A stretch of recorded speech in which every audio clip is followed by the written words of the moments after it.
Hi అండి. ఎలా ఉన్నారు?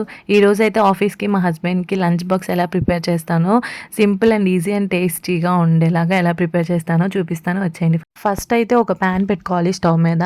స్టవ్ మీద ఒక ప్యాన్ పెట్టుకొని ఆయిల్ పోసుకొని తాలింపు గింజలు వేసుకోవాలి. బాగా ఆయిల్ హీట్ అయిన తర్వాత అవి రోస్ట్ అయిన తర్వాత మనం ఉల్లిపాయ, పచ్చిమిర్చి, కరివేపాకు ముందుగానే నేను కట్ చేసుకొని పెట్టుకున్నాను. అవి వేసేసుకోవాలి. నేను నెక్స్ట్ ప్రాసెస్‌లో ఏమేమి కావాలో అవన్నీ కూడా ముందుగానే రెడీ చేసుకొని ఉంచుకుంటాను. అవి కూడా నేను వేసుకుంటూ ఉంటాననమాట లైన్‌గాను.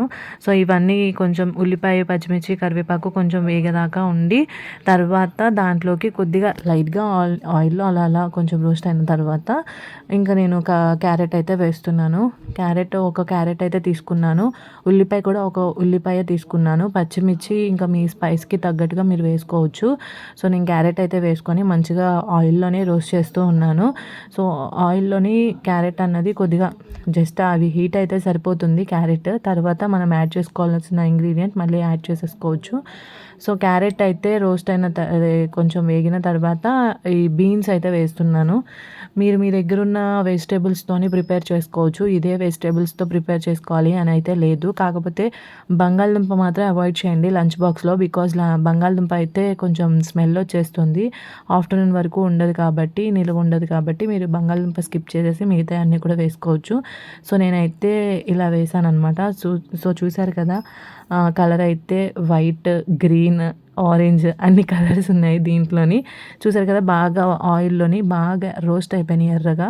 మన మెయిన్ ఇంగ్రీడియంట్ హీరో వచ్చేసి టమాటో కూడా వేసేసాను. టమాటోలో ఉన్న జ్యూసీ ఏదైతే ఉందో ఆ జ్యూస్‌తోనే మనకి మొత్తం కర్రీ అంతా కూడా రెడీ అయిపోతుంది. మంచిగా టమాటా వేసుకొని మంచిగా కలిపేసుకుంటున్నాను. కలుపుకున్న తర్వాత మీకు చూపిస్తాను చూడండి. ఆయిల్ అయితే మంచిగా నేనైతే ఫ్లేమ్ అన్నది నేను లో టు హైలోకి మారుస్తూ నేనైతే కుక్ చేసుకుంటున్నాను.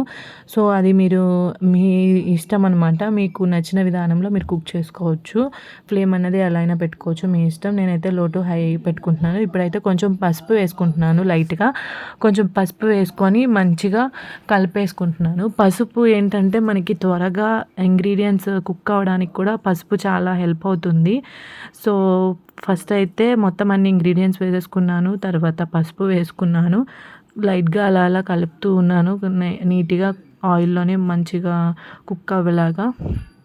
తర్వాత వచ్చేసి మనం సాల్ట్ వేసుకుంటున్నాము. సాల్ట్ వచ్చేసి మీరు రైస్‌కి తగ్గట్టుగా వేసేసుకోవచ్చు. అంటే మీరు రైస్ దీంట్లోనే కలుపుకోవాలి అనుకుంటే కలుపుకోవచ్చు. లేదు ఇది కర్రీలాగే ఓన్లీ ప్రిపేర్ చేసుకొని పెట్టాలి సెపరేట్‌గా అంటే అలా కూడా పెట్టుకోవచ్చు. బట్ నేనైతే మా హస్బెండ్‌కి మొత్తం కలిపేసే పెట్టేస్తాను కర్రీ విత్ రైస్ అనమాట. ఇలా అయితే మనం కుక్ చేసుకోవాలి. సాల్ట్ వేసిన తర్వాత మంచిగా కుక్ అయిపోయిన తర్వాత నేనైతే చిన్న చిన్న వెల్లుల్లిపాయలు ఉంటాయి కదా! వెల్లుల్లిపాయలువి వాటిల్లో ఉండేవి కొన్ని బిగ్ సైజ్ తీసుకొని కొంచెం దంచాను. నార్మల్‌గా కొంచెం లైట్‌గా అలాగా దంచేసి కచ్చాపచ్చాగా వాటిల్ని వేసేస్తున్నాను. చూసారు కదా! అలాగా వేసేసుకుంటున్నాను. అలా వేసేసుకుంటే ఏంటంటే మనకి ఏదైనా గ్యాస్ట్రిక్ ప్రాబ్లమ్స్ ఉన్నా కానీ వెల్లుల్లిపాయ చాలా అంటే చాలా మంచిది. గుండెకి కానీ ప్రతి ఒక్క దానికి వెల్లుల్లిపాయ చాలా చాలా మంచిది. అందుకని నేనైతే వేస్తాను ఎవ్రీ కర్రీలో కూడా. ఇలా మనం వెల్లుల్లిపాయ వేసేసుకున్న తర్వాత లైట్‌గా ఒక హాఫ్ టేబుల్ స్పూన్ ఆఫ్ కారం వేశాను. మీరు కారం స్కిప్ చేయాలంటే స్కిప్ చేసుకోవచ్చు. లేదు కారం యూజ్ చేస్తాము తింటాం బానే అనుకుంటే వేసుకోవచ్చు. ఎందుకంటే పచ్చిమిర్చి ఎక్కువ వేసుకున్న వాళ్ళు కారం స్కిప్ చేసేసేయచ్చు. ఇలాగా మొత్తం అన్ని ఇంగ్రీడియంట్స్ వేసేసినట్టే మ్యాక్సిమం. ఇలాగ మంచిగా బాగా కుక్ అయ్యేలాగా కలుపుకుంటూ ఉండండి. తర్వాత ఆచి గరం మసాలా వేస్తున్నాను. మేమైతే మ్యాక్సిమం ఆచీనే యూజ్ చేస్తాము. ఆచీనే బాగుంటుందని. తర్వాత చికెన్ మసాలా కూడా వేస్తున్నాను. చికెన్ మసాలా చాలా చాలా బాగుంటుంది. ఇది నేను చెప్పాలనుకున్న ట్రిక్. చికెన్ మసాలా ఒకసారి వేసి ట్రై చేయండి. ధనియాల పొడి అవి ఇవి ఇంకా ఏం అవసరం లేదు. జస్ట్ గరం మసాలా కొంచెం చికెన్ మసాలా కొంచెం వేసుకొని ఒక్కసారి నా స్టైల్లో చేసి చూడండి. ఎలా ఉందో నాకు కామెంట్ చేసి చెప్పండి. ఇంకా ఇంతే ప్రిపేర్ అయిపోయినట్టే. మొత్తం ఆయిల్ అంతా రిలీజ్ అవుతుంది. చూస్తున్నారు కదా! మొత్తం చూసారు కదా సైడ్స్‌లోని. అలాగ ఆయిల్ అంతా రిలీజ్ అవుతుంది. ఇంకా కర్రీ అంతా అయిపోయినట్టే మ్యాక్సిమం. మీరు ఇదే కర్రీని సపరేట్‌గా పెట్టుకోవచ్చు. లేదా రైస్ వేసి ఇలా అయినా చేసుకోవచ్చు. నేనైతే రైస్ వేసేస్తున్నాను. రైస్ వేసేసి మిక్స్ చేసేసాను. సో ఇలా మిక్స్ చేసేసిన తర్వాత మా హస్బెండ్ లంచ్ బాక్స్లో అయితే పెట్టేస్తాను నార్మల్గా.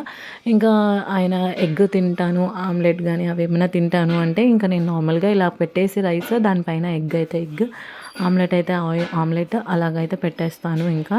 సో ఇలా అయితే మీరు సింపుల్ అండ్ టేస్టీగా ఈజీ వేలోని మీరు మార్నింగ్ ఇలా చేసుకోవచ్చు. కొన్నిసార్లు ఏంటంటే మనము అన్నీ కట్ చేసుకొని అన్నీ చేసుకొని అంత తీరికగా ఉండదు కదా కొన్నిసార్లు. సో మీరు కూడా ఇలా నచ్చితే ట్రై చేసి ఎలా వచ్చిందో ఆ రైస్ ఎలా ఉందో నాకైతే కామెంట్లో చెప్పండి. Thank you so much for watching. Please subscribe my channel. కొత్తగా ఛానల్ స్టార్ట్ చేశాను కాబట్టి ప్లీజ్ సపోర్ట్ చేయండి. Thank you. బాయ్.